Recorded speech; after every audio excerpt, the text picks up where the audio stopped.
잠시만요.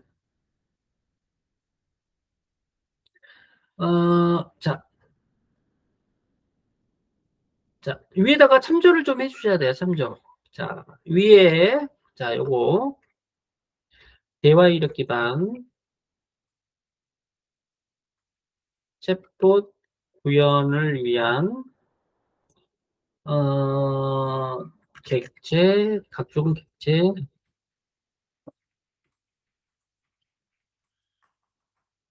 자, 시간이 없는 관계로 바로 채팅창으로 넣어드릴게요.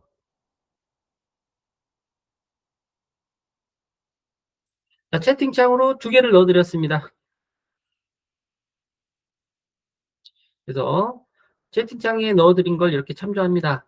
랭체인 코어의 챗 히스토리라는 요거 안에 인 메모리 챗 메시지 히스토리라고 객체가 있어요. 요거는 이제 서버의 메모리상에다가 채팅 이력을 저장해 놓고 쓰는 방식이에요. 그러니까 백엔드가 돌아가는 서버의 메모리상에 이미 정해져 있는 그 채팅 이력을 관리할 수 있는 데이터 구조체를 만들어 놓고 메모리에다 저장해 놓은 거죠. 서버의 메모리상에다가. 자, 그리고 대화 이력 관리를 위해서 세부적인 주요 객체를 참조합니다. 러너블 위드 메시지 히스토리, 러너블 패스 스루, 러너블 시퀀스라는 이런 3개 객체를 추가적으로 참조를 해요. 참조를 하고요. 자, 요것만 일단 참조가 돼 있으면 기본적으로 대화 이력을 관리하실 수가 있습니다. 자, 그리고, 자, 실제 이제 메모리상에다가 데이터를 저장을 하려면, 어쨌거나 이제 변수, 전역 변수 같은 것을 하나 만들어서, 저장 공간을 확보해야 되잖아요, 변수를. 근데 그 전역 공간에다 만들어야 되죠, 전역 공간에다가. 그래서 그거 채팅창에다가 넣어드릴게요. 자, 그래서 여기 보시면, 여기 핸들러 함수 안에다가 정의하는 게 아니고요. 예, 핸들러 함수 안에다가 정의하는 게 아니라 핸들러 함수 밖에다가 대화 이력을 저장할 메모리 공간을 확보합니다. 이렇게. 채팅창에, 아이고, 어디 갔어? 다시 보내드릴게요. 뭔가 잘못 보내드린 것 같아요. 자, 다시 한번 보내드리겠습니다.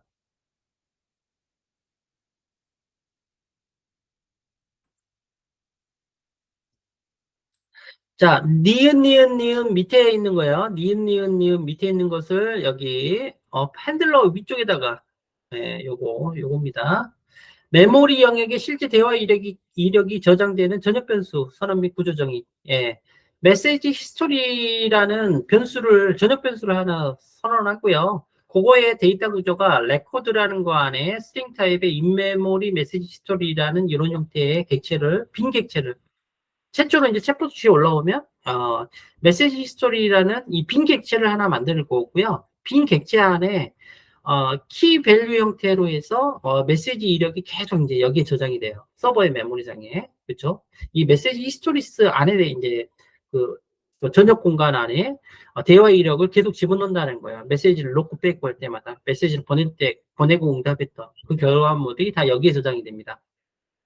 요 객체에다가 요 객체가 핸들러 함수 바깥쪽에 전역 공간에다가 정의를 하셔야 돼요. 예. 자, 정의가 되셨으면 실제 이제 메시지를 보내고 받을 때마다 여기에다가 데이터를 꽂아 넣어야 되는 거죠. 자, 잠깐만요. 꽂아 넣을 때, 자, 우리가 메시지를 보내는데 여러분들이 이 챗봇 어플리케이션을 나만 쓰는, 내 관점에서 나만 쓰는 거지만 이 채팅 어플리케이션 로컬호스트 3000번의 이 봇이라는 페이지는 여러 사용자들이 쓸 거잖아요. 자, 예를 들어서 동시에 사용자가 100명이 봇을 사용한다 그러면 사용자별로 메시지 관리가 따로 돼야 돼요. 사용자별로. 한마디로 사용자 세션별로 사용자 메시지가 따라야 돼야 되고 사용자 세션을 관리해주기 위한 어떤 키값이 필요합니다. 그게 닉네임입니다. 닉네임. 여기 화면상에 보이는 이 AD라는 대화명, 이 대화명 기반으로 해서 그 히스토리 안에다가 뭐 AD가 보냈으면 AD와 챗봇 간의 대화 이력 목록 따로 뭐 가브리엘이라는 사용자 대화명으로 해서 메시지를 지금 챗봇을 사용하고 있으면 가브리엘이라는 사용자의 대화 목록 뭐 이렇게 사용자별로 대화 목록을 따로 관리하는 구조로 하기 위해서는 사용자를 구분해 줄 수 있는 세션 아이디가 필요해요. 지금 그 세션 아이디는 영문으로 되는 대화명으로 지금 사용할 예정입니다. 참고적으로. 그래서 여기에 닉네임이라고 지금 우리가 UI를 파놨던 이유가 사실은 사용자 아이디 값으로 사용하려고 하는 거예요. 여기를 영어로 AD라고 해놓으면, 자, AD 기반으로 해서 대화 이력이 그 서버의 메모리 공간에 올라가고요. 가브리엘로 하면 가브리엘이랑 것도 같이 들어가는 거예요. AD랑 가브리엘 대화 이력이 같은 공간에 있는 겁니다. 근데 키값이 다르니까 내가 원하는 세션 값은 또 세션대로 쓸 수 있는 거죠. 예, 구분이 가능해지는 거예요. 그래서 대화명을 따로 여기다 둔 겁니다. 기본적으로 제가 UI를 구성할 때. 자, 그래서 사용자별로 대화 이력을 관리를 해줘야 되고, 여기 앞에 있는 이 스트링이 세션 아이디예요. 사용자 아이디 값이라고 보시면 되고, 사용자 아이디 값별로 해서 메시지 히스토리가 메모리상에 저장된다? 뭐 이렇게 이해하시면 좋을 것 같아요. 거기에 실제 여기에 변수에 저장된다라고 이해하시면 되고요. 실제 이제 코딩을 좀 해보면, 자, 어디 있을까요? 잠시만요. 메시지 히스토리. 음, 여기 있다. 음, 자, 좋아요. 좋아요. 자, 좋아요. 오케이. 자, 시간이 없는 관계로 제가 카피 페이스트해서 보내드릴게요. 자, 채팅창에다가 지금 현재 하나 보내드렸습니다. 자, 대화 이력을 위한, 땡땡땡땡땡. 자, 제가 보내드린 그 메시지를요, 기존에 코딩했던, 어디가 있을까요? 여기 있네요. 자, 체인즈, 파이프 체인지 여기 밑에다가 이렇게 붙여놓도록 할게요. 자, 체인지 있죠? 체인지. 자, 체인지의 케이스 3-2에 아웃풋 파스를 이용한 두 개의 체인을 실행한다. 체인지라고 해서 프롬프트 파이프, LLM 파이프, 아웃풋 파스라는 코드 밑에다가 대화 이력 관리를 위한 체인 생성 이렇게 해서 이제 정의하시면 되고요. 자, 여기 보시면 이제 new runnable with message history라고 해서 어, 잠시만요. LLM 체인이 뭐야? LLM이 맞고 LLM 체인. 예. 자, 이 LLM 체인 대신에 이 체인지를 넣어주시면 돼요. 이 체인지를 복사해서, 위에 있는 체인지를 복사해서 LLM에, 여기, 러너블 부분에다가 이 체인지를 넣어주시면 되고요. 그리고 여기 보시면, 러너러블 위드 메시지 히스토리라는 클래스예요. 이 클래스의 옵션으로 생성자 함수로 데이터를 전달해 주는 겁니다. 첫 번째 속성은 러너러블, 이게 LLM 객체가 포함되어 있는 작업 정보를 던져주면 되고요. get message history라는 함수를 하나 파는 겁니다. 함수를 제공해 주는데, 자바스크립트는 함수를 파라미터로 잘 전달할 수 있어요. 그래서 get message history라는 함수 안에다가 세션 아이디, 이게 사용자 아이디 정도로 이해하시면 될 것 같아요. 사용자 아이디 정도로 이해하시면 되고, 이 세션 아이디를 파라미터 값으로 받아오면 메시지 히스토리 안에 파라미터 세션 아이디별로 한마디로 데이터를 관리한다고 보시면 됩니다. 예, 관리하고요. 그래서 이렇게 해서 히스토리 체인이라는 거를 별도로 만들어요. 자, 이거는 체인이 두 개죠. 예, 체인이 두 개고 또 히스토리 체인을 하나를 더 만들었어요. 체인이 세 개예요. 지금 현재. 예, 파이프를 두 개 가지고 있는 체인 하나하고 또 체인이 하나 더 있어요. 히스토리 체인. 그래서 이 히스토리 체인에서는 이 체인을 기반으로 해서 작동이 되고요. 결국은 히스토리 체인을 실행을 하게 되면 이 러너블 위드 메시지 히스토리라는 클래스에 의해서 사용자 메시지 체인도 실행이 되지만 여기에서 발생하는 질문과 응답 메시지가 자동으로 여기에 저장이 돼요. 여기 위쪽에 어디 있어요? 메시지 히스토리 여기에 저장이 되게끔 처리하는 게 이 히스토리 체인이라는 거의 목적입니다. 예. 그리고 자, 하나를 더, 두 개를 더 보내드릴게요. 두 개를 더 보내드리겠습니다. 자, 아, 코드가 잘렸어요? 그렇게 안 긴데. 자, 다시 한 번만 보내드릴게요.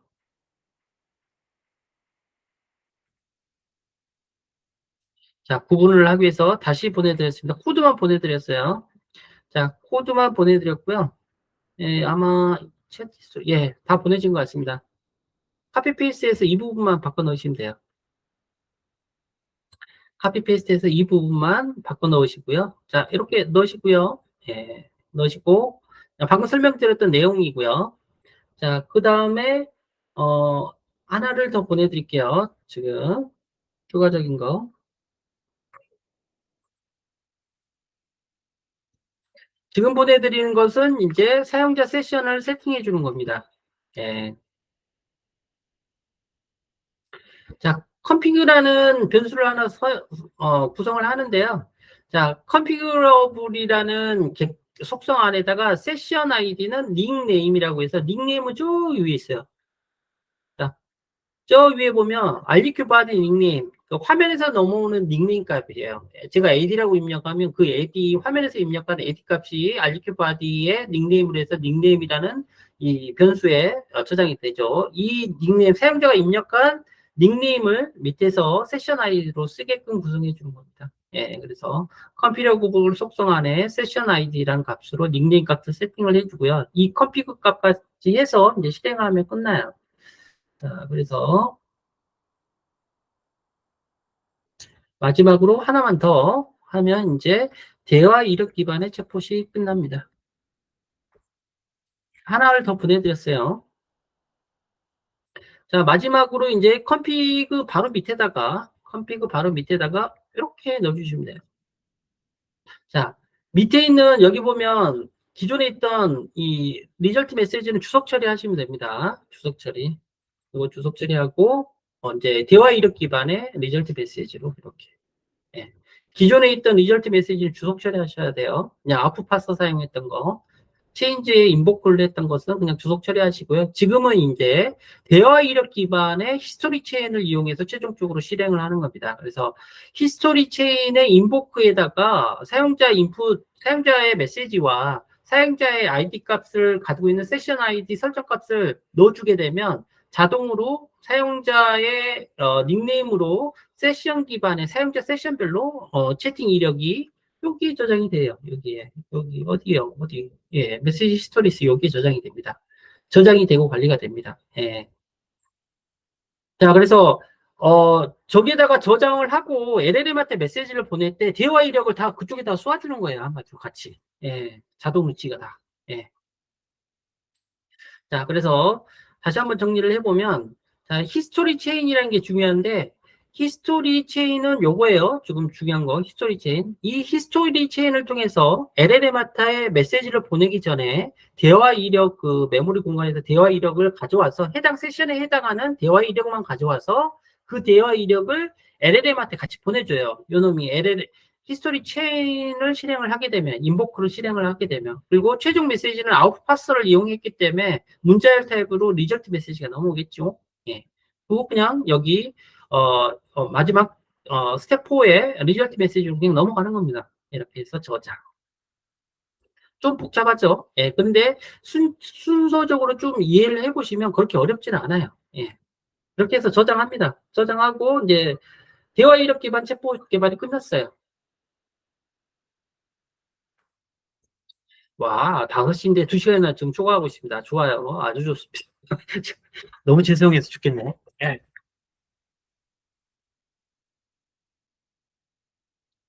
어디 있어요? 자, 로컬호스트 3000번의 보수로 한번 다시 넘어가 보도록 하겠습니다. 예. 그래서 화면을 다시 띄우시고요. 새로 고침하시고요. 닉네임을 반드시 넣으세요. 영어로 되도록 넣으시는 걸 권장드리고요. 한글로 하셔도 상관없을 것 같습니다만. 여기에 하이. 자, 내 이름은 이제 아까 했던 시나리오를 그대로 보죠. 내 이름은 강창훈이고 나이는 50이고, 진짜예요. 50살이고요. 직업은 개발자야.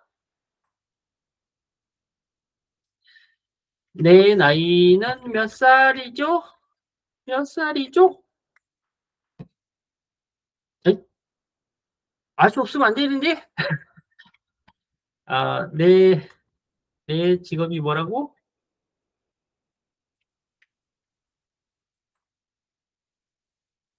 이거 지금 뭐가 잘못됐나 봐요. 예, 저장하고 다시 해보겠습니다. 저장. 뭐가 일어났나? 다시 한번 확인해 볼게요.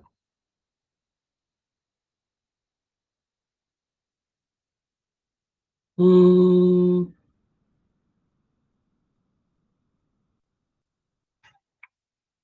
자,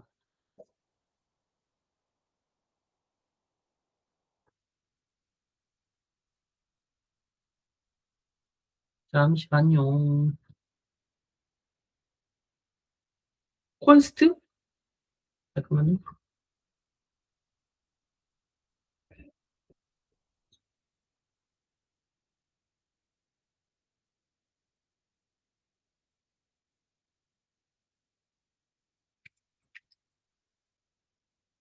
아, 저기, 그, 프로젝트를 죽였다가 다시 띄워볼게요. 예, 전역 공간에다가 뭔가를 선언을 했기 때문에 어플리케이션 실행을 다시 해줘야 될 수도 있습니다. 다시 한번 확인해 볼게요. 프로젝트를 죽였다가 npm run dev.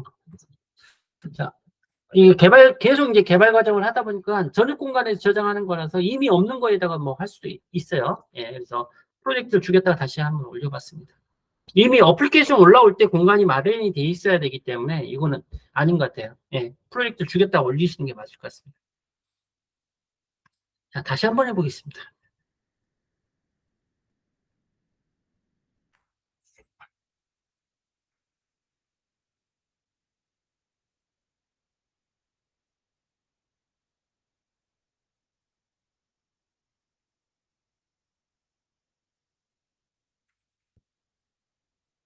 하이,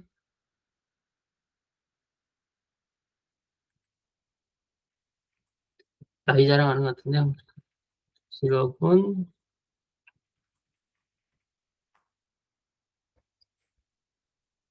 내 나이는 몇 살?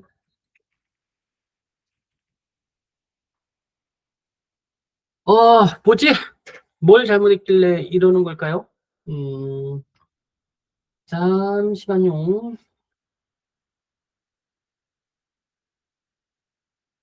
음, 잠시만요.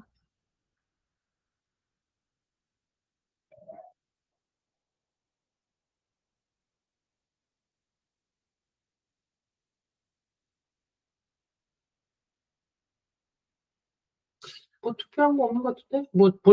뭘 있을까? 예. 제가 코딩 에러가 있는 것 같은데? 자, 잠시만요. 닉네임. 자, 닉네임이 너무 오는지 좀 확인해 볼게요.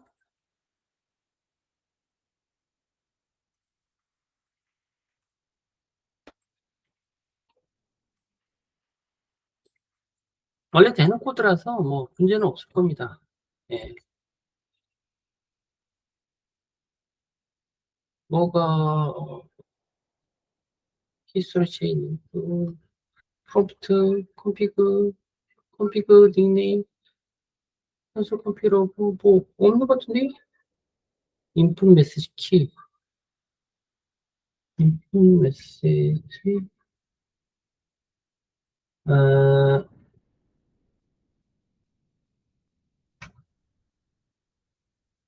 아, 아, 빠졌네요, 뭐, 하나가. 예, 죄송합니다. 급하게 하다 보니까. 아이고, 아이고, 힘들어. 자, 뭐 하나 빠졌습니다.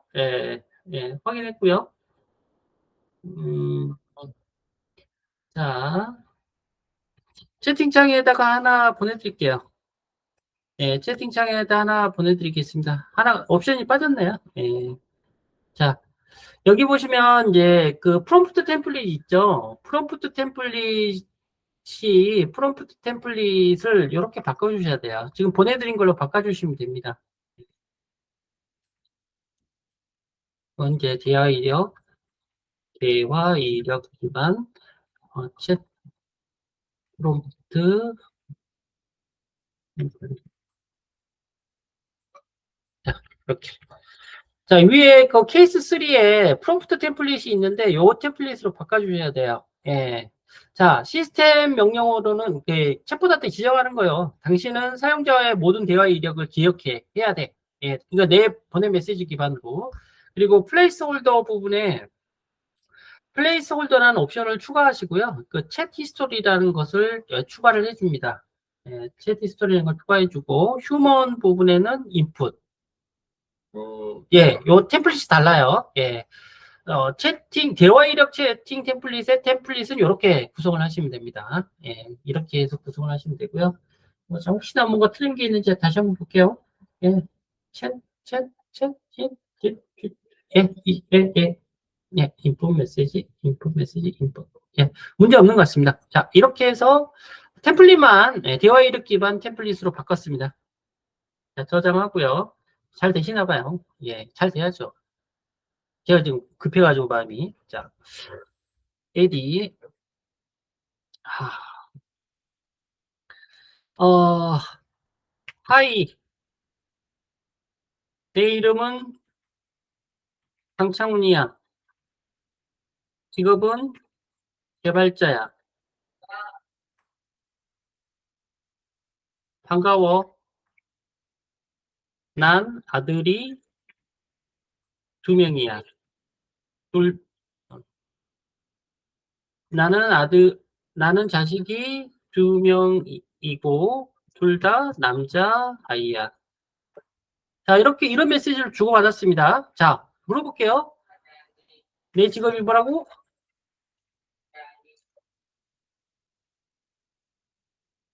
아, 이거, 예, 예. 이 스크롤 내리는 것은 이제 뭐 프론트엔드에서 구현해야 되니까 그렇고요. 강창훈님은 개발자이십니다. 맞나요? 예. 네.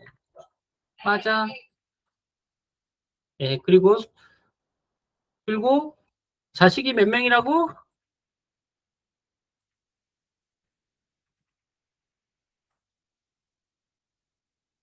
예. 이렇게 하는 거죠. 그렇죠? 잘 되시죠? 대화 이력은 제한 없이 저장되나요? 아, 제한 없이 저장되나요?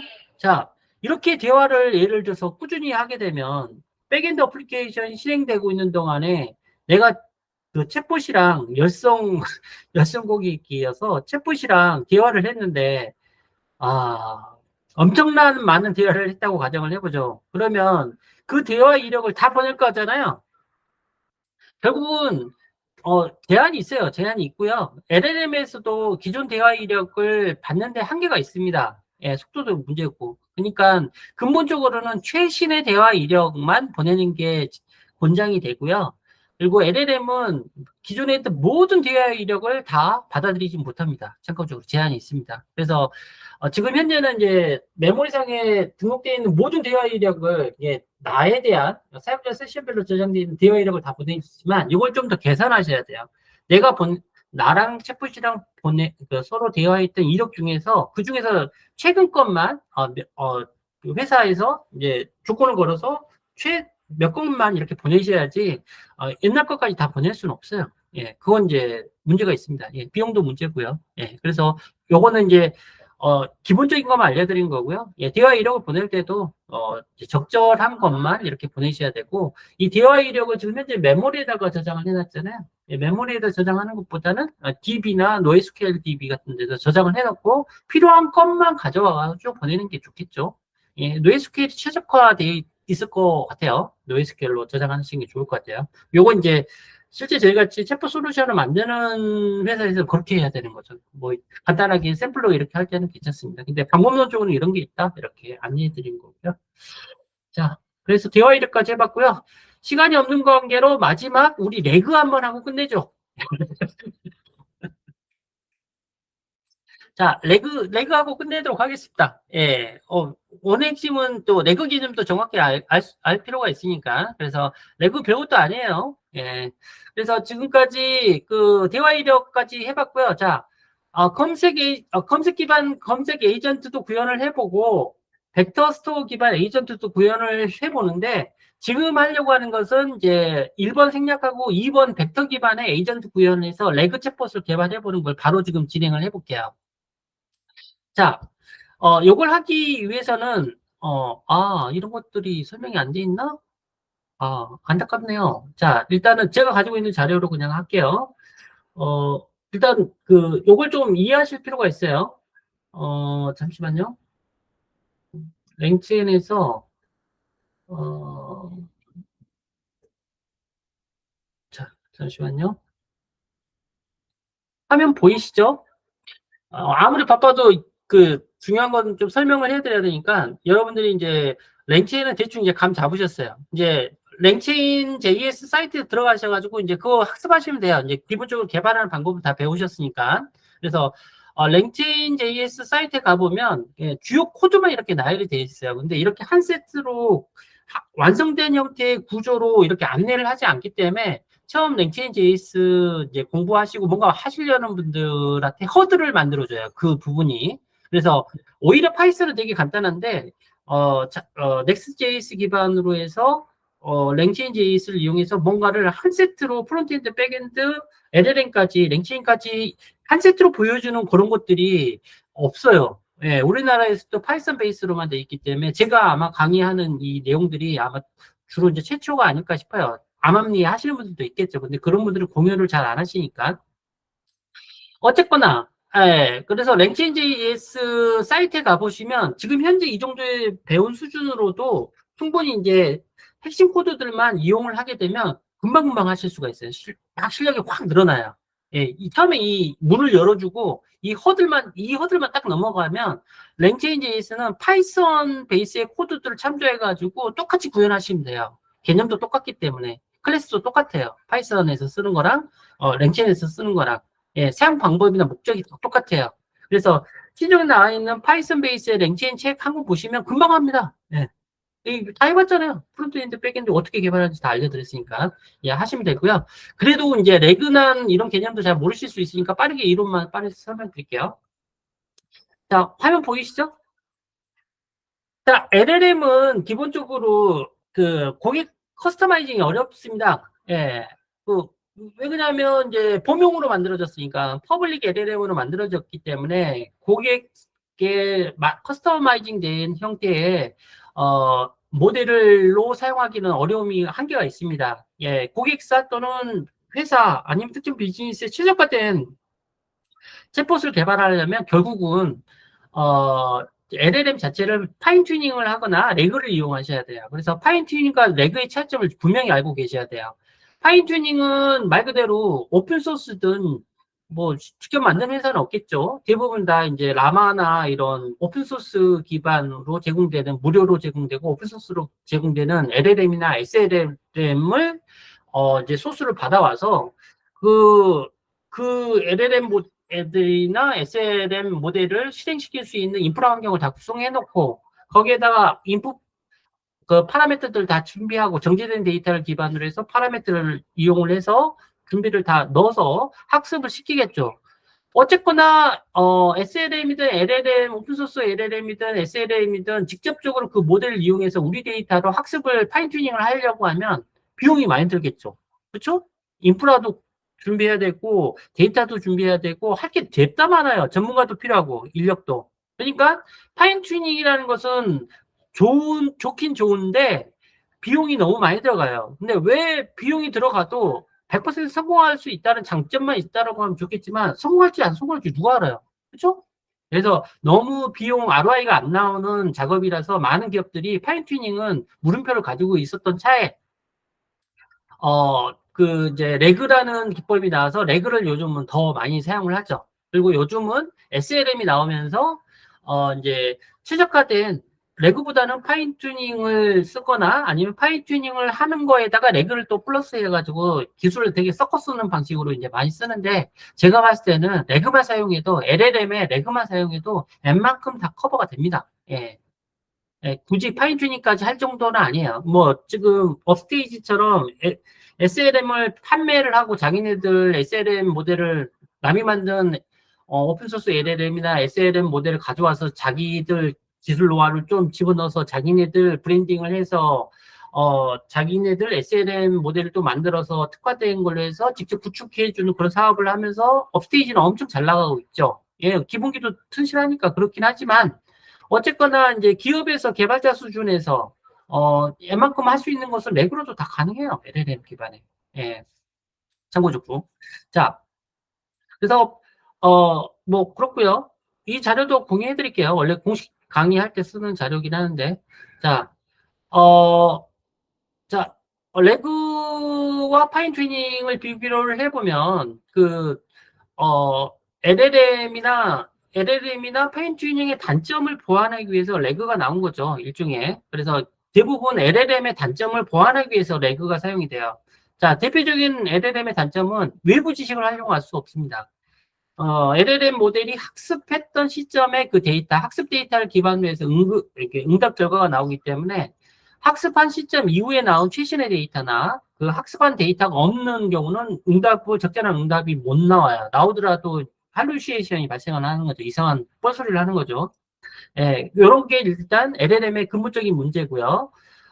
주어진 지뢰에 대한 관련 정보를 지식 베이스에서 검색하거나 추출하지 못합니다. 예, 기본적으로. 그 LLM은 없어요. 자, 검색된 지식 정보를 증거로 해서 보다 사실에 기반한 답변을 생성하지를 못해요. 예, LLM은. 예, 역으로 얘기하면. 그리고 맥락을 이해를 못해요. 예, 대화 이력 관리를 기본적으로 제공하지 않기 때문에 대화 맥락을 유지를 못하기 때문에 대화 맥락 이런 것들을 다 커버치기 위해서 랭체인과 레그라는 기술을 이용을 합니다. 자, 레그는 이제 뭐 검색 증강 생성 말이 어렵지 별거 없습니다. LLM한테 어떤 메시지를 질의를 하기 전에 질의와 관련되어 있는 정보를 내가 컨트롤 가능한 범위 내에 지식 베이스에서 먼저 응답 결과 메시지를 찾고요. 그 응답 메시지 결과물 자체를 LLM한테 같이 던져주는 거예요, 질문과. 그래서 LLM이 응답을 할 때 내가 보낸 응답 결과 메시지, 이게 추천되는 응답 메시지의 데이터들을 검색을 해서 내가 보내준, 질문과 함께 같이 보내준 그거에서 응답의 결과를 찾아서 자연스러운 대화를 이끌어가는 거죠, 계속. 예, 그래서 예상 응답 결과 메시지를 미리 만들어서 LLM한테 던져준다고 보면 되는데, 자, 그러면 예상 가능한 내 질의에 대한 응답 결과 메시지를 어떻게 조회하고 어떻게 찾을 것이고 어떤 리소스에서 가져올 것이냐, 이게 이제 핵심이에요. 이건 LLM하고 전혀 상관이 없어요. 예. 그게 이제 핵심이고요. 그 핵심이 바로 요겁니다.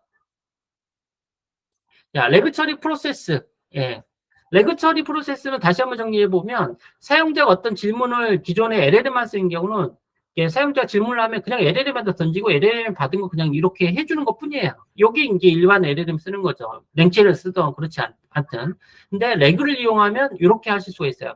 질문을 보내기 전에 LLM한테 보내기 전에 내가 컨트롤 가능한 뭐 웹페이지든 문서든 우리 회사에서 관리하는 RDB든 NoSQL이든 어딘가에 정보가 있을 거잖아요. 문서 형태로 있던 웹페이지 형태로 있던 DB 형태로 있던 RDB 형태로 있던 NoSQL 형태로 있던 여기에다가 요거를 대상으로 해서 내 질의를 했을 때 내가 질문한 의도를 정확하게 파악을 해서 내 의도에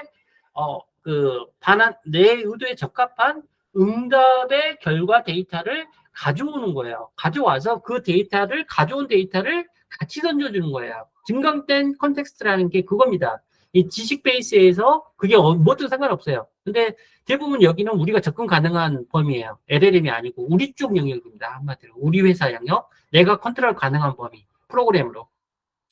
그런데 여기에서 이제 이 지식 컨텐츠 저장소에서 내가 질문을 해서 질문한 거에 대한 유사성을 가지고 데이터를 가져오는데 여기에 단순하게 RDB에서 SQL 쿼리 던져가지고 패턴 매칭을 하거나 어떤 뭐 이렇게 단순하게 데이터에 똑같은 값을 조회하는 이런 방식으로는 전혀 값을 그런 식으로 가져와서는 안 되는 거죠. 왜?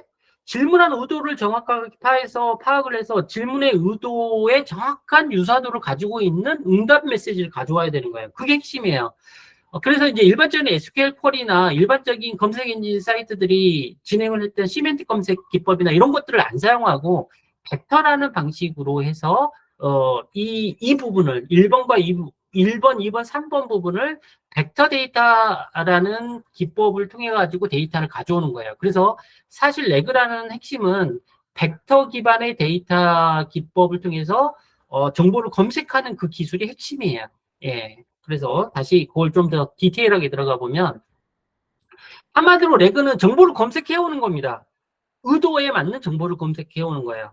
근데 기존의 전통적인 이제 정보 검색 기술로는 키워드 검색과 시멘틱 검색이 있는데, 뭐 요거는 이제 검색 엔진 사이트에서 옛날부터 쓰던 방식이에요. 그런데 그 중에서도 시멘틱 검색이 더 낫다는 뜻이고요. 예, 키워드 검색은 유사한 단어 수가 몇 개나 있는지 이렇게 찾는 거고, 시멘틱 검색은 이제 그 안에서의 유사한 단어들을 같이 포함하고 있는 걸 찾는 건데, 어쨌거나 정보를 검색을 해올 때 시멘틱 검색과 특히 요걸 이용하는 거예요.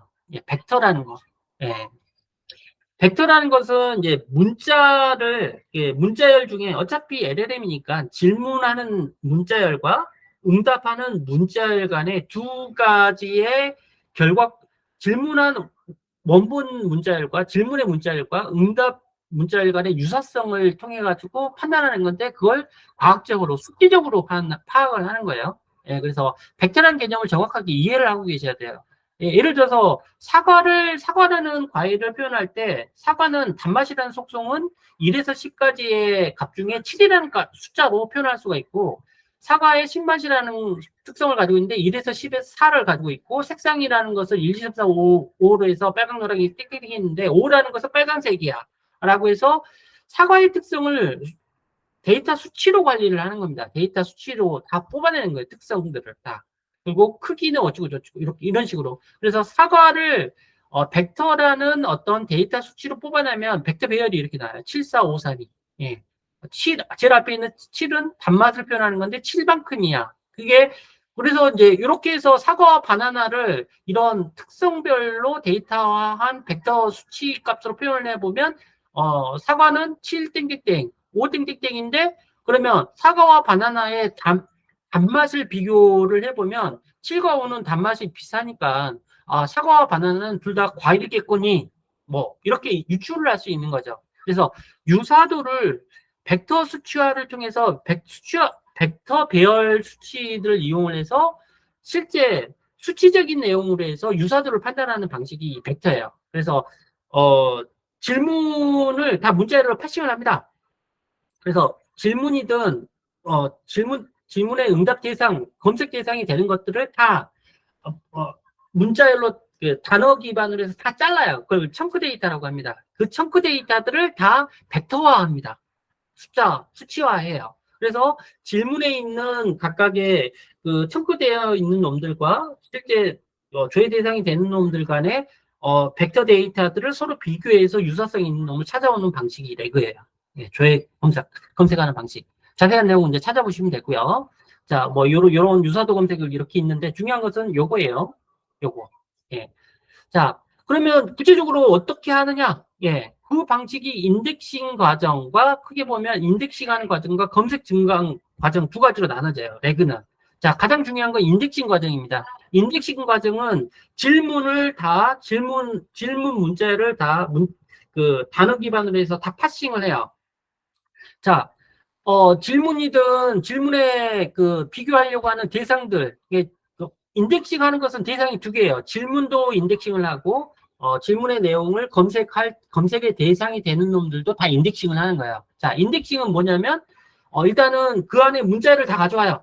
문자를 다 쪼갭니다. 예, 쪼개져 있는 문자를 청크라고 해요.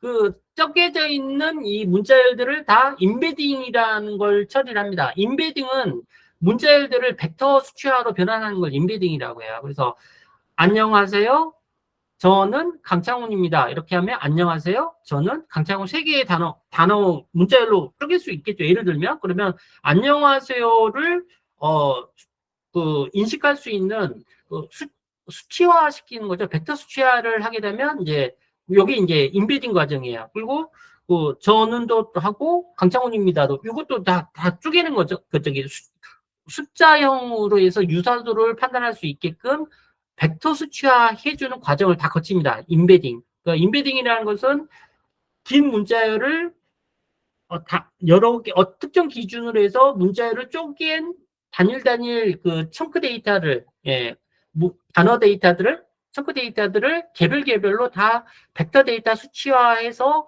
하는 과정을 인베드라고 하고요. 자, 인베드 되어 있는 이 벡터 데이터를 영구적으로 보관해 놓고 쓰면 편하겠죠. 예, 질문은 그때그때 벡터 수치화할 수 있어요. 짧으니까. 그런데 질문의 대상이 되는 놈들을 그때그때마다 이걸 벡터 수치화하면 시간이 오래 걸릴 거잖아요. 그 대상, 조회 대상이 되는 게 데이터가 엄청 많고 문자열이 많으면 시간이 오래 걸릴 거죠. 그래서 검색하려고 하는 대상들의 오리지널 소스를 미리 다 스플릿하고 인베딩해서 어떠한 저장소에다가 DB 같은 저장소에다 저장을 해놓고 이제 질문이 들어올 때마다 질문을 벡터 수치화해서 벡터 수치화된 결과물을 기반으로 해서 이미 벡터로 저장되어 있는 내용이랑 비교를 하면 엄청 빠를 거잖아요. 그래서 핵심은 벡터화하는 것과 벡터화된 데이터를 저장하는 벡터DB를 사용하는 게 핵심이에요. 예. 레그를 구현할 때는. 그래서 프로그래밍이랑 거의 유사합니다. 여러분들이 뭐 이제 쇼핑몰에서 상품 정보를 등록을 해놓고 사용자들이 상품명을 입력을 하고 검색을 하게 되면 보통은 이제 패턴 매칭으로 검색을 하거나 여러 개의 컬럼을 이제 조합을 해가지고 비슷한 놈들을 다 이제 검색을 해서 보여주는 거랑 거의 똑같아요. 단 데이터의 포맷 타입 자체가 벡터 데이터, 수치 데이터로 벡터 데이터를 전용적으로 관리하는 벡터 DB에 저장이 된다는 거예요. 대표적인 벡터 DB가 그거예요. 포스트그레스QL도 제공이 되고요. 레디스도 제공이 되고 파인콘이라는 벡터 DB도 있어요. 클라우드 기반에서 돌아가는. 저는 이제 파인콘을 주로 사용을 하는데 메모리에다 저장할 수도 있습니다. 벡터 DB를. 그래서 오늘은 메모리 기반의 벡터 DB에다가 벡터 DB, 이게 사용자 질문과 그 사용자 검색 대상이 되는 내용을 벡터DB 메모리상에 있는 벡터DB에다가 저장을 해놓고 이렇게 이제 여기 두 번째 저장을 끝내놓으면 이게 이제 벡터 데이터베이스 파인콘 같은 벡터 데이터베이스나 포스트그레스QL 같은 벡터DB가 될 수도 있고 엘라스틱 서치 같은 벡터DB가 될 수도 있지만 이제 이렇게 저장을 해놓으면, 그 다음에 이제 저장된 내용을, 퀘션을 벡터화 한 다음에, 벡터화된 퀘션 질문을 이미 저장된 스토어에다가 비교를 해서 검색하는 거. 검색하는 과정이 이제 따라서 검색한 그 결과물을 이제 LLM에다 던져주는 거예요. 검색한 결과물의 최종 이제 응답 메시지를 레그에서 검색된 결과 메시지를 LLM에다 던져주면 땡이에요. 자, 그래서 레그는 별거 없습니다. 이렇게 이제 크게 두 가지로 나눠지는데 인덱싱 과정, 검색 대상이 되는 것들을 벡터 DB화하는 거, 벡터화 되어 있는 데이터를 메모리상에다 저장할 수도 있지만 영구적으로는 퍼머넌트리하게 영구적으로 벡터 전문 DB에다가 저장해 놓고 쓸 수도 있고요. 투자가 이제 일반적이겠죠, 나중에는. 그리고 이제 저장되어 있는 거 저장을 해놓고 나서 그 다음에 질문을 하게 되면 질문을 벡터 DB하고 질문 벡터 데이터를 기반으로 해서 벡터 DB에서 유사도를 검색해서 어떤 결과값을 받아온 다음에 그 결과값을 LM에다가 던져줘서 최종 결과값을 받아오는 거. 이게 검색 증강 과정이에요. 이해는 되시죠? 대충? 자, 이해되신 분은 오케이라고 한번 알려주십시오. 어려웠나? 찾아보면 어렵지 않아요. 예. 그래서 지금 마지막 시간에 딱 하나만 더 해볼 거예요. 자, 이제 우리는 그 특정 웹페이지를 데이터 소스로 쓸 거예요. 특정 웹페이지를 데이터 소스로 쓸 거고요. 그 특정 웹페이지에 있는 모든 문자를 벡터 DB화해서 우리 백엔드 메모리 공간에 메모리 벡터 DB에다가 그 웹페이지에 있는 모든 내용을 벡터DB에 대한 내용을 거기다 저장을 해놓고 그걸 대상으로 해서 질문을 해서 이렇게 검색을 할 겁니다. 예, 요것을 해볼 거예요. 이것도 레그예요. 예, 단지 대상이 웹페이지에 있는 데이터일 뿐인 거예요. 뭐 그런 겁니다. 그래서 레그를 기본적으로 메모리 벡터DB를 통해서 간단하게 구현을 지금 해보도록 하겠습니다. 잠시만요.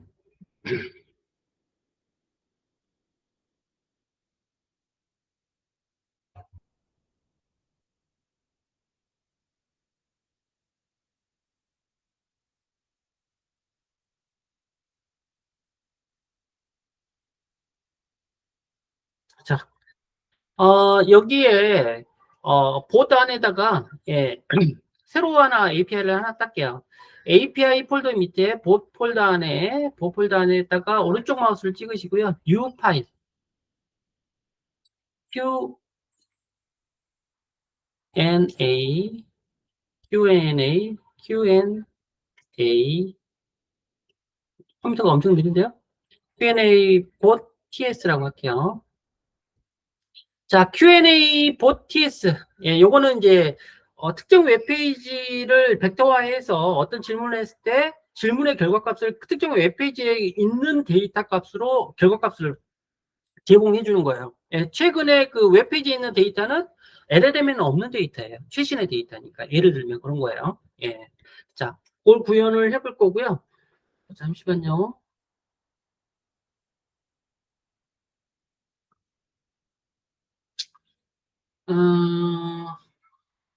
자, 자, 프로젝트를 일단 중지하겠습니다. 뭐 하나 설치하셔야 돼요. 예. 컨트롤 C 하셔가지고요. 자, 프로젝트에 요 패키지 하나 설치하겠습니다. npmi. 자, 요거 채팅창에 넣어드렸어요. 요거는 무슨 패키지냐면 웹페이지를 크롤링 해오는 패키지예요. 특정 웹페이지를 크롤링 해오는 겁니다. 특정 웹페이지에 있는 내용을 크롤링 해와서 그 안에서 이제 문자열만 추출을 해가지고 이제 쪼개가지고 뭐 땡땡땡 할 거예요. 좀 이따가. 자, 그래서 npm 채팅창에 넣어드렸어요. npmi 그, 요 패키지 넣어드렸고요. 이거 설치를 해주시면 돼요. 프로젝트에다가. 그리고, 어,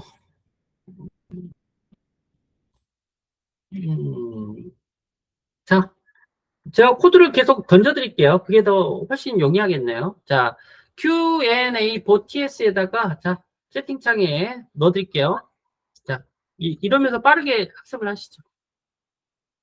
자, Q&A4 TS입니다. Q&A4 TS고요. 자, 호출 주소는 예, 로컬호스트 3000번의 API 다음에 bot 슬래시 Q&A 봇이 되겠네요. 예, 그쵸? 호출 주소가. 예, 봇 폴더 밑에 Q&A 봇이니까. 그쵸?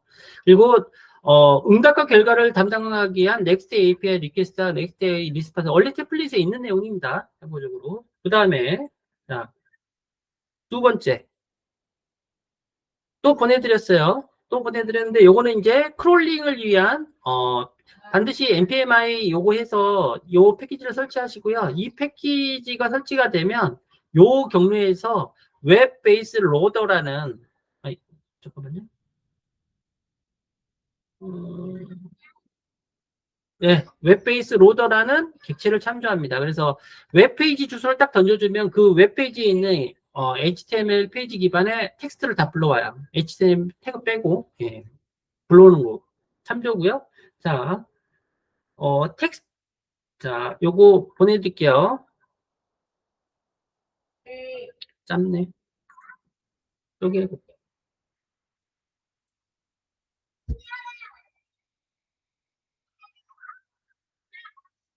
시간 있으면 코딩하면서 차근차근 알아보면 좋은데 이제 시간이 없는 관계로 이제 너무 오래됐으니까 자, 채팅해서 보내드렸어요. 자, 하나씩 설명해 드릴게요. 이미 쓴 것들은 쓴 대로 알려드리고요. 자, 리커시브 캐릭터 텍스트 스플리터라고 있어요. 아까 이제 인덱싱 과정에 인, 인덱싱 레그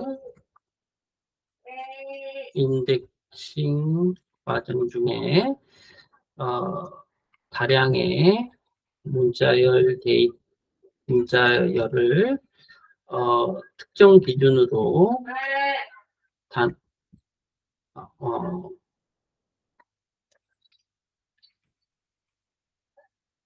문자를 문장 단위로 쪼개는 스플리터. 자, 아까 그 인덱싱 과정을 설명을 드렸어요. 자, 인덱싱 과정은 이렇습니다. 그게 웹페이지든 문서든 데이터든 어쨌거나 오리지널 여따만한 그 데이터 소스가 있을 거잖아요. 문자열 덩어리가 있을 거고. 그 문자열들을 쪼개요. 스플릿 하는 과정이 들어갑니다. 일단 문자열을 불러오는 것은 방금 그걸로 하면 되고, 두 번째로 불러온 걸 쪼개야 되기 때문에 그 쪼개는 전문적인 스플리터 객체가 따로 있어요. 여기에서는 요걸 씁니다. 랭체인 안에 텍스트 스플리터 중에 다양한 텍스트 스플리터, 쪼개는 스플리터 종류가 되게 많은데 그 중에 리커시브 캐릭터 텍스트 스플리터를 주로 사용을 합니다. 레그에서는. 그래서 쪼개더라도 뭐 이게 대중 없이 쪼개면 효과들이 떨어질 거잖아요. 예, 이 리커시브 캐릭터 텍스트 스플리터를 이용해서 문제, 엄청 긴 문제를 쪼개기 시작을 하면 의미 있게 쪼개요. 예, 그 기준은 저도 잘 모르겠습니다. 아직 공부를 못했어요. 그래서 그렇고 두 번째로 메모리 벡터 스토어. 예, 벡터화된 데이터를 벡터 스플릿된 청크 문자열을 벡터화한 문자를 벡터화한 벡터 데이터를 저장하기 위한 저장소로 메모리 전용 벡터 저장소 등. 자, 벡터화된 데이터가 있어요. 어쨌거나 수치와 벡터 데이터의 배열 형태로 되어 있는 이 데이터를 어딘가는 저장을 해야 돼요. 저장 안 하면 속도가 떨어질 거니까. 저장을 하기 위한 아주 기본적인 방법이 랭체인에서 기본적으로 제공해주는 메모리 벡터 스토어가 있어요. 예, 한마디로 백엔드 서버의 메모리에 어떤 벡터 DB를 저장할 수 있는 그 구조를 제공해주는 벡터 스토어 공간을 만들어주는 거죠. 그래서 메모리에다 저장하는 거. 예, 이거는 사용자가 많아지면 서버를 분산해야 될 텐데 분산을 하게 되면 못 쓰는 거죠, 이거는. 예, 서버에 메모리에 들어가니까. 그러면 이제 분산되면 못 쓰는 거니까 어쨌거나 벡터DB를 써야 돼요. 클라우드 기반에 분산 기반. 이게 한 곳에 집중해서 쓸 수 있는. 그래서 뭐 레디스든 뭐 엘라스틱캐시든 저기 뭐야 포스트그레스QL의 벡터DB 기능을 이용을 하던 뭐 기타 등등. 예. 파인콘을 쓰던, 저는 파인콘을 씁니다. 예, 가장 잘 나가요, 그놈이. 어쨌거나. 투자도 많이 받았고. 돈 많으시면 엘라스틱 서치를 쓰셔도 돼요. 예. 자, 어쨌거나 이제 메모리 벡터 DB. 여기다 저장할 거예요, 한마디로. 자, 요거, 랭체인 오픈 AI. 요거 중요한데, LLM을 이제 쓸 건데, LLM에서도 이제, 인베딩 하는, 예, 한마디로 이제 질문을 던질 때, 레그를 이용할 때는 이 질문 자체도 벡터화를 해야 돼요.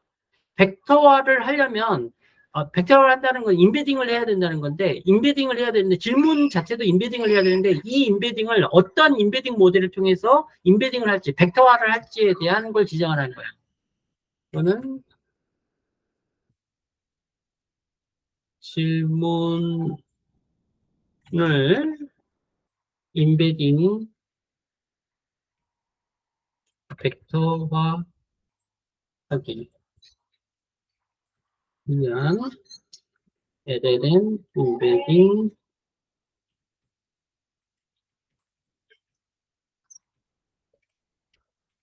아까는 우리가 이제 그 오픈 AI만 여기 참조했잖아요. 오픈 AI만 참조했습니다만 이 오픈 AI LLM과 통신만 하는 게 아니라 이제는 이제 벡터 기반으로 해서 그 뭔가 정보를 검색할 거기 때문에 질문 자체도 벡터화를 해야 돼요. 그러면 질문 자체를 벡터화하려면 인베딩을 할 때 인베딩 모델이 필요해요. 그래서 오픈 AI에서는 오픈 AI 인베딩스라는 이런 모델을 지원합니다. 기본적으로. 요걸 통해서 인베딩을 하는 거예요. 아마도. 예.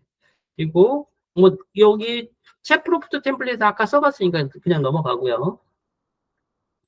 자, 또 하나를 또 보내드리겠습니다. 또 보내드렸어요. 예. 뭐 참조할 게 많아요. 레그를 하려면. 요거는 이제 어,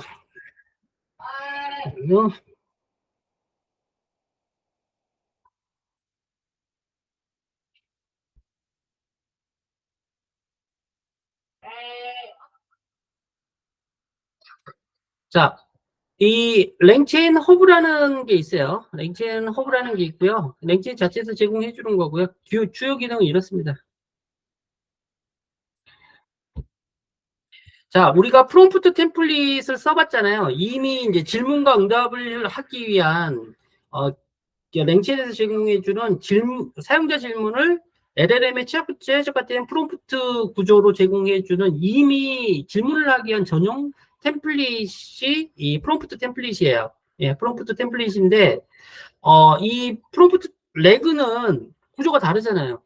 예, 질문만 던지는 게 아니라 질문을 할 때 질문의 응답 값으로 적용할 수 있는 다양한 응답 결과물들을 같이 던져줘야 돼요. 그렇기 때문에 레그 전용 프롬프트 템플릿이 필요합니다. 레그 기반의 질문을 했을 때, 그러니까 한마디로 응답 결과 메시지를 포함하고 있는 전용 템플릿이 따로 필요한 거죠. 그래서 레그 전용 프롬프트 템플릿을 랭체인 허브라는 라이브러리에 가보면 템플릿을 더 확장해 주는 거예요. 내가 레그 전용 프롬프트 템플릿을 따로 만들었는데 이게 좋더라. 그래서 이게 허브니까 공유해 주는 겁니다. 한마디로. 범용적으로 쓸 수 있는 다양한 템플릿을 공유해 준 건데 레그 기반의 프롬프트 템플릿을 만들 수 있는 그런 걸 제공해 주는 게 이 허브라는 패키지예요. 그래서 이 허브 패키지는 단순 프롬프트 템플릿이 아니라 레그 전용, 레그 질의 응답을 할 수 있는 프롬프트 템플릿이 이 안에 있습니다. 그래서 레그 전용 프롬프트 템플릿을 위해서 이거 참조하는 거예요. 툴이라는 것을. 그리고 자, 또 뭐 있을까요? 어, 자,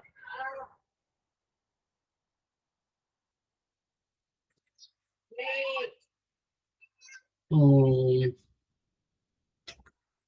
자, 그리고 스트링 아웃풋 파서 요건 아까 설명을 드렸고 i 멤버 메시지 유저 타입 이것도 아까 했으니까 넘어가고요. 요건 좀 기억이 안 나는데 밑에서 코딩하면서 제가 설명을 드릴게요. 밑에 주석이 달려 있을 거긴 한데 자, 자 이렇게 하고요. 자 그리고 자, 여기까지 참조를 하시고요. 자, 그 다음에 밑에다가 요거 자 하나씩 카피하면서 아까 했던 것도 같이 한번 되새겨 보면서 말씀을 드릴게요. 채팅창에 넣어드렸어요. 자, 이 API를 호출하면 응답값으로 보낼 API 리절트 타입을 정의했고요.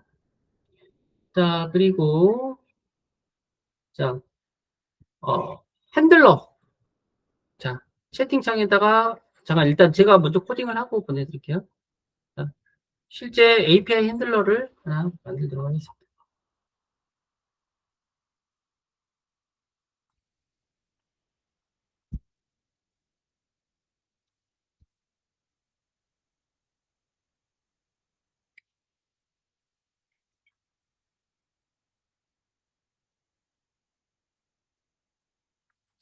자, 채팅창에 보내드렸습니다. 예, 요거 REST API 핸들러입니다. 예, REST API 핸들러고요. 자, 아까 이제 API 리절트 했고요. REST JSON 했고요. 여기 이제 트라이 캐치만 들어가면 되겠죠. 여기 트라이 캐치. 예, 트라이 캐치만 쭉 들어가면 되겠죠. 그래서 자, 어, 자, 어, 자, 여기에 제가 코드 블럭을 만들어 놓고 할게요. 금방 할 수 있어요. 금방 할 수 있으니까요. 잠시만요. 네.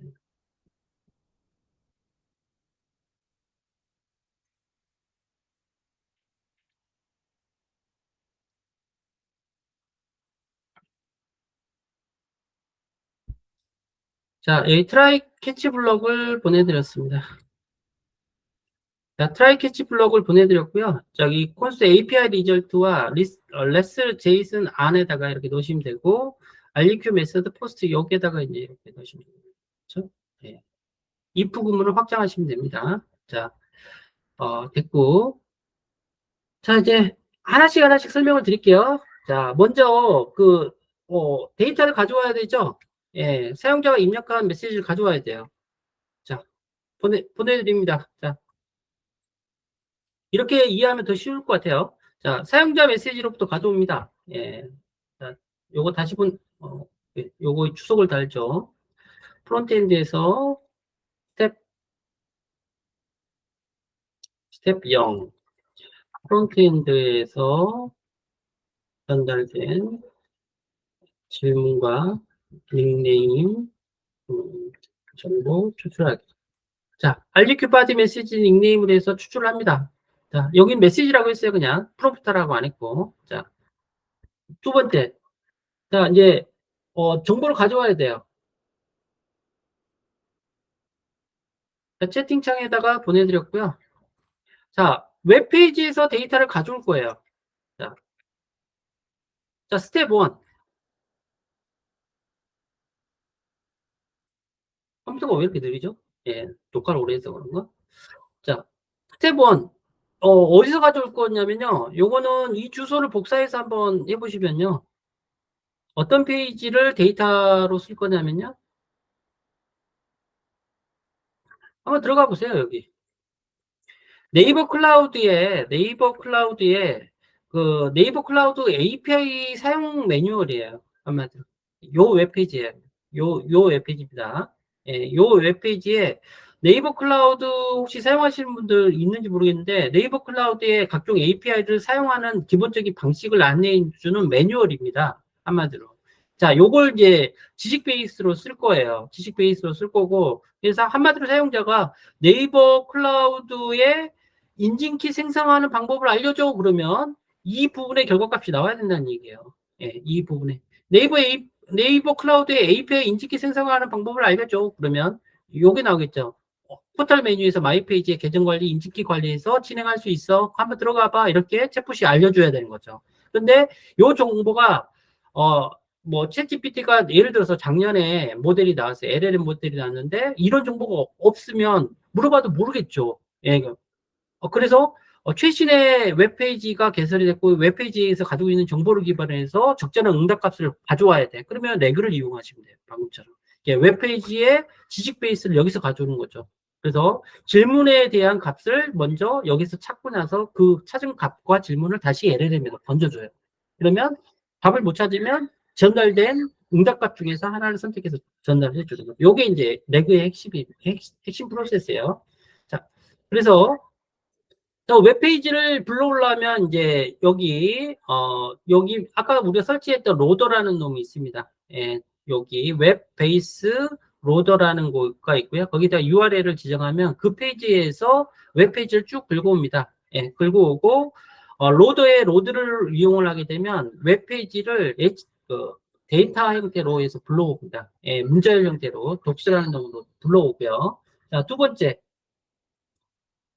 단계를 설명드리는 거예요. 두 번째 스텝 1-2예요. 스텝 1-2. 자, 불러온 전체 그 웹페이지 안에서 문자열을 쪼개는 겁니다. 뭘로 쪼개냐면 리커시브 캐릭터 텍스트 스플리터라는 이 클래스를 통해서 요따만큼 긴 문장 덩어리를 그 안에서 어떤 특정 기준으로 해서 이 스플리터 클래스의 기준에 의해서 잘라요. 청크 사이즈는 100, 청크 오버랩은 200. 요 기본 속성이긴 한데 요거에 대한 자세한 이제 사용이나 목적들은 이 클래스에 대한 사용법을 알아보시면 됩니다. 그래서 기본 이제 세팅되어 있는 값이고 이렇게 해서 그 안에 있는 것들 쭉 잘라와요. 한마디로 다 스플릿 한다는 뜻입니다. 요걸 통해서 스플릿을 하고요. 자, 그 다음에 스플릿된 것들을 또 여기에다가 스플릿이 됐으면 어, 스플릿 되어 있는 것을 이렇게 문서 형태로, 그러니까 배열 형태로 보관하고 있는 스플릿 덕스라는 것을 만듭니다. 네. 예. 텍스트 분할 처리기. 예. 스플리팅 되어 있는 결과셋을 가지고 있는 스플릿 덕이라는 걸 만들고요. 그 다음에, 요건 이제 인베딩을 해요. 예. 벡터화 시킨다는 거죠. 자, 채팅창에 보내드렸고요. 자, 1-3. 자, 1-1. 예. 인덱싱 과정이에요. 전체적으로 인덱싱과 리트리버라고 해서 검색하는 거, 두 단계로 나눠진다고 그랬는데, 인덱싱 하는 과정에서의 단계입니다. 웹페이지를 불러와 쪼갠 것들을 벡터 데이터화해, 인베딩 하는 거죠. 1-3. 그래서, 자, 메모리 벡터 스토어라는 거 위에다가 참조를 했고요. 그 이제 스플리팅 된 청크된 데이터의 목록을 오픈 AI 인베딩 모델을 통해서 인베딩을 합니다. 그래서 어떻게 그 벡터화를 할지는 이 인베딩 모델에 의해서 결정이 돼요. 그래서 질문도 인베딩을 하고 조회 대상이 되는 놈들도 동일한 인베딩 모델로 인베딩을 하셔야 돼요. 인베딩을 하실 때는. 그래서 질문도 동일한 인베딩 모델을 이용하고, 대상이 되는 것도, 벡터화할 때 인베딩 모델을 통해서 벡터화를 합니다. 그래서 이 인베딩 모델을 통해서 벡터화를 하고요. 벡터화를 하면 메모리상에 저장이 돼요. 벡터DB 형태로. 예, 저장이 됩니다. 자, 그러면 이제 여기까지가 1단계가 끝나요. 1단계는 인덱싱 과정. 벡터화해서 어딘가에다 저장해 놓는 과정이 인덱싱 과정이에요. 스텝 1. 자, 그 다음에 이제 해야 되는 것은 어딘가에 저장되어 있는 인덱싱 데이터를 기반으로 해서 조회해 오는 겁니다. 이걸 리트리버라고 하죠. 예, 걔 품종 이름이기도 한데 어쨌거나 그렇습니다. 자, 채팅창에 보내드렸고요. 자, 1단계는 끝났고 2단계예요. 스텝 2, 인베딩 데이터를 조회하는 겁니다. 리트리버 실시하는 검색기를 생성하는 벡터 스토어, 예, 메모리상에 저장되어 있는 놈을 통해서 검색을 하기 위해서 검색기라는 걸 만들어요. 리트리버라는 객체를 만들고요. 리트리버 객체 안에다가 사용자가 보낸 메시지를 던집니다. 예, 리트리버의 인보크 메서드에다가 사용자가 입력했던 메시지, 아까 우리는 프롬프트라고 했지만 사용자 실제 입력한 메시지 값을 던지게 되면 이 메시지가 내부적으로는 인베딩이 돼서 인베드된 저장소를 비교를 해서 최적화된 유사성을 가지고 있는 문제들을 가져와요. 하나만 가져오는 게 아니라 여러 개 가져옵니다. 자, 가져왔으면 이제 다 가져왔어요. 여기까지가 이제 저기 그거예요. 저기 레그가 처리하는 부분이고요. 이제 레그에서 조회해온 결과물이 있으면 조회해온 결과물이 이 리트리버 리절트예요. 이 리절트를 LLM에서 던져주셔야 돼요. 자, 그러려면 LLM을 적응하셔야겠죠? 자, 스텝 3, LLM. 많이 빠져나가셨네? 어, 자, 몇 분 안 계시군요. 자, 끝까지 한번 가보시죠.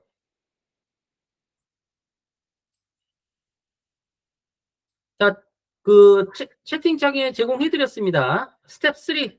예, 이제 레그로 조회된 결과물이 나왔으니까 이게 LLM에서 던져야 될 거잖아요. 그럼 LLM에다가 던지려면 LLM 모델을 만들어야죠. 아까 챗 오픈 AI 객체의 모델과 템퍼러처, 정확도, API 키 값을 이렇게 해서 세팅을 하게 되면 모델을 만들고요. 아까 이 모델 이름을 LLM이라고만 했는데 그냥 GPT 모델이라고 했어요. 지금은 GPT 모델. LLM이라고 하셔도 상관없고요.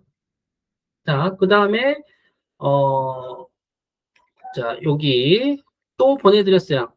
자, 템플릿을 만드는데 질문을 할 건데 레그 전용 템플릿을 만들 거예요. 레그 전용 템플릿. 자, 어웨이풀 챗 프롬프트 템플릿에 RLM 레그 프롬프트 하게 되면 프롬프트 템플릿을 만드는데 레그 전용 템플릿이 만들어집니다. 레그 기반으로 질의 응답할 수 있는 질의할 수 있는 프롬프트 템플릿이 만들어져요. 그걸 레그 프롬프트라고 해요. 예. 레그 전용 프롬프트를 만들기 위해서 풀이라는 거, 아까 허브라는 곳에서 이제 가져오는 거죠. 허브라는 곳에서 이제 레그 전용 프롬프트를 가져오는 거죠. 자, 그 다음에 어, 자, 또 보내드립니다. 네, 거의 다 끝났어요, 이제. 네. 자, 그 다음에 이제 체인을 만들고요. create stuff document chain. 아까 위에 참조했죠? 자, 이 요 메서드네요. 자, 이 메서드에는 이제 어떤 모델, 어떠한 레그 프롬프트, 그리고 어떠한 파서를 이용할지에 대한 체인을 만드는 거예요. 이거 체인입니다, 체인. 예, 이제 질의응답하기 위한 체인. 예. 그래서 어떤 모델로 어떤 레그 프롬프트로 어떤 아웃파스를 이용해서 이제 체인을 만드는 거예요. 레그 전용 체인이라고 보셔도 되겠네요. 예. 그리고 마지막으로 예, 실행하는 거. 체인이 만들었으니까 실행만 하면 되죠. 자, 체인이 만들어졌으니까 실행하시면 돼요. 예. 자, 레그 체인을 인보크해서 실행을 하는데 퀘션이라는 속성에다가 사용자가 입력한 메시지와 컨텍스트라는 부분에 리트리버 리절트, 예, 레그에서 조회한 결과물을 결과물과 사용자의 입력 메시지를 퀘션과 컨텍스트라는 속성의 값으로 전달을 해주면 이제 LLM한테 사용자 질의와 그리고 혹시나 사용자 질의에 응답할 수 있는 레그에서 조회된 결과물을 같이 던져주는 겁니다. LLM한테. 그러면 이제 그리고 자, 요거 마지막으로 요건 아까 했던 코드니까 뭐 얼추 이해하시겠죠? 자, 마지막으로 이제 결과값이 넘어오면 자, 결과값이 넘어오면 이제 I 멤버 메시지로 해서 리절트 메시지를 만들고요. 그리고 랭크에서 LLM에서 넘어온 메시지를 그대로 넣어주시고요. 그리고 API 리절트 코드가 200의 리절트 메시지를 던져주시고 이렇게 하시면 되고요. 근데 어떤 결과를 요청을 했는데 레그에서 응답을 못 할 수도 있잖아요. 아니면 트라이 캐치 했는데 에러가 날 수도 있으니까 에러에 대한 처리도 분명히 해주셔야 돼요. 그래서 에러에 대한 메시지 처리를 위해서 채팅창에다가 하나만 더 전달드립니다. 자, 에러 난 경우에 대해서도 항상 에러가 났던 응답 메시지가 없던 이런 메시지 처리는 정확하게 해야 되니까 여기 자, 캐치 블럭 안에다가 아이멤버 메시지에 새로운 메시지 타입을 하나 지정을 하시고요. 챗봇인데 챗봇 에러가 발생했다. 또는 응답 결과가 없다. 뭐 이런 식으로 하시면 좋을 것 같고요. 그리고 마지막으로 요거 하나 더.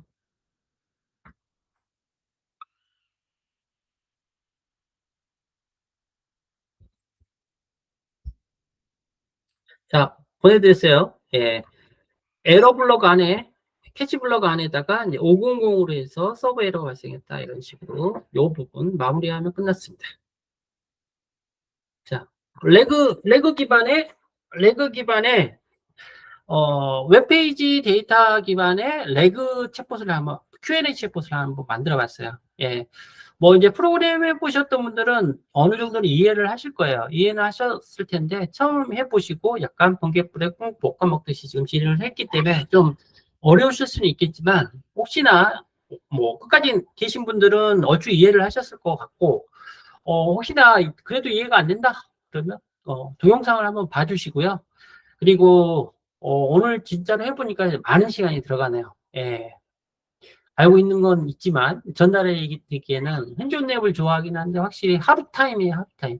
제가 봤을 때도. 그래서 네이버 클라우드에서 이제 클로바 기반으로 해서 하루 풀타임으로 해서 네이버 그린 팩토리에서 이제 저랑 친구 한두 명이랑 해서 이렇게 하루 종일 세미나를 할 건데 좀 크게 컨퍼런스를 할 건데 그때는 아마 제가 계획한 게 10시부터 오후 6시까지인가? 이렇게 했으니까 충분할 것 같긴 해요. 네. 그리고 한 트랙은, 랭체인 JS, 한 트랙은 파이썬 베이스를 이렇게 이제, 백엔드 쪽 랭체인 트랙은 두 개로 나눠지긴 할 건데, 어쨌거나, 뭐, 직접 하려니까 시간이 걸리네요. 예. 자, 이렇게 해서 이제 끝났어요. 예. 한번 돌려보도록 하죠. 자, 따라오시느라 고생 많으셨고요. 현재 프로젝트에서 npm run dev.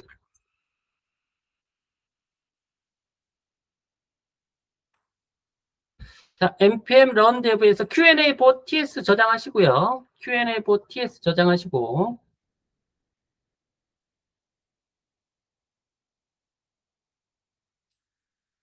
자, 챗봇을 띄우는데 챗봇이 지금 현재 그 API를 bot의 인덱스를 바라보고 있습니다. bot의 인덱스를 바라보고 있기 때문에 Q&A bot으로 바꾸긴 해야 되겠죠. 그거 좀 이따 이제 바꾸시면 되고요. 자, 일단 띄워놓고 한번 보죠. 로컬호스트 3000번에 슬래시 bot.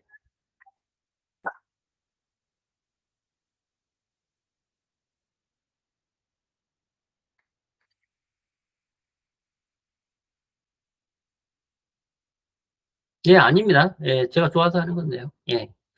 자, 요 챗봇은 요 화면은 자, 요 화면에서 지금 현재 바라보고 있는 백엔드 API 주소가 기존 API예요. 요걸 좀 이제 바꿔주시면 되겠죠. 자, 바꾸면 되죠, 뭐. 바꾸는 게 일인가요? 쭉. 자, 페이지스 폴더 안에 bot.tsx가 있고요. bot.tsx 프론트엔드 영역이고요. 여기에서 호출하는 백엔드 주소를 API 봇이 아닙니다. API 봇 슬래시 Q&A 봇이에요. 예, 백엔드 주소가. API 슬래시 봇 슬래시 Q&A 봇. 자, 백엔드 API가 봇 폴더 밑에 Q&A 봇입니다. 요걸 호출하셔야 되죠. 예. 그래서 봇 TSX 화면에서요. 예, 페이지스 루트에 있는 봇 TSX에서 주소를 API 봇의 Q&A 봇 주소로 변경을 하시고요. 나머지는 똑같아요. 나머지는 똑같이 그냥 놔두시면 되고요. 자, 이렇게 해서 저장합니다. 저장하면 저장하고 로컬호스트 3.5 보스를 새로 고치면 한번 합니다. 자, 닉네임 한번 해볼까요? 에디.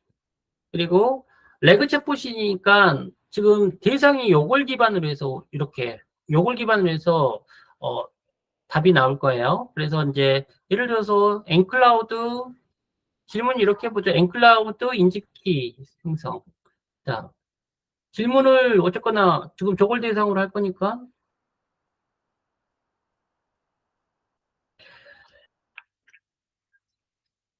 nCloud API 인증키 생성하는 방법을 알려줘 라고 보냅니다.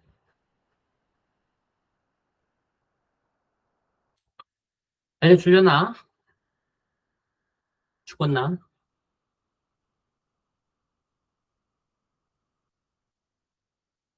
네, 알려주네요. 다행히.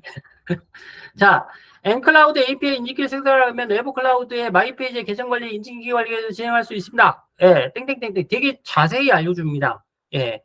자, 여기까지 응답 나오시는 분 계실까요? 자, 여기까지 해서 적절한 메시지가 나오는 경우. 자, 요게 레그예요. 레그 별거 없어요. LLM은 이게 안 돼요. 예. LLM은 뭐 네이버 클라우드 API 매뉴얼 요것을 학습하지는 않았을 거고요. 당연히. 당연히란 건 좀 그렇긴 한데, 그리고 이 데이터가 옛날 거일 수도 있어요. 근데 이런 API, 웹페이지에 대한 매뉴얼은 클라우드 쪽 API 매뉴얼들은 수시로 바뀌어요. 그거 다 아시잖아요. 클라우드는 생물이라는 거. 생물이라서 맨날 바뀌어요. 클라우드 매뉴얼들은. 그래서 웹페이지가 맨날 바뀔 거잖아요. 그러면 LLM이 그걸 학습을 하는 게 의미가 있을까요? 예, 의미가 없죠.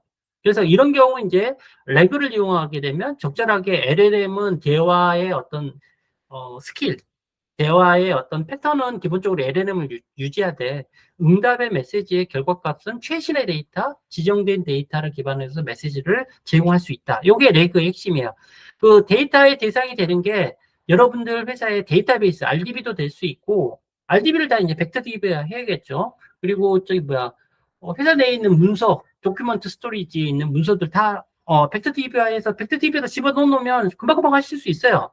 그게 이제 시간이 좀 걸리겠죠. 그래서 뭐 변호사협회, 저희 회사 고객사가 변호사협회인데 대한변호사협회에서 예전에 변호사 챗봇을 만들자고 제안이 왔었거든요. 요거 같은 경우도 주요 판례들을 다 벡터DB화 해놓고 사용자 메시지를 벡터DB화 태우면 돼요. 어렵지가 않아요. 아무나 맞춤형 챗봇을 다 개발할 수 있습니다. 자, 요거는 GitHub 소스, GitHub 저장소에다가 올려드리고요. GitHub 저장소 링크와 오늘 동영상을 확인할 수 있는 링크들을 다 메일로 발송을 해드릴게요. 참여하신 분이든 뭐 올해까지 남아 계신 분들이든 시간을 갖고 한번 그 동영상도 보고 GitHub 소스를 한번 참고하시면 쉽게 보실 수 있을 것 같습니다. 아, 예, 다행입니다. 예, 아, 예, 수고 많으셨고요. 야, 지금 뭐 3시간이나 초과가 됐습니다. 함께 해주신 분들 너무 감사합니다. 예, 시간을 좀 충분히 드렸어야 되는데. 예, 같이 다 보내드리도록 하겠습니다. 그 자료들은 구글 드라이브에 일단 공유해드리고, 추후에 또 다양한 오프라인 좀, 다음 달부터는 오프라인에서 많이 강의할 것 같아요. 지금은 온라인에서 하고 있고요. 예, 수고 많으셨습니다. 고생 많으셨습니다.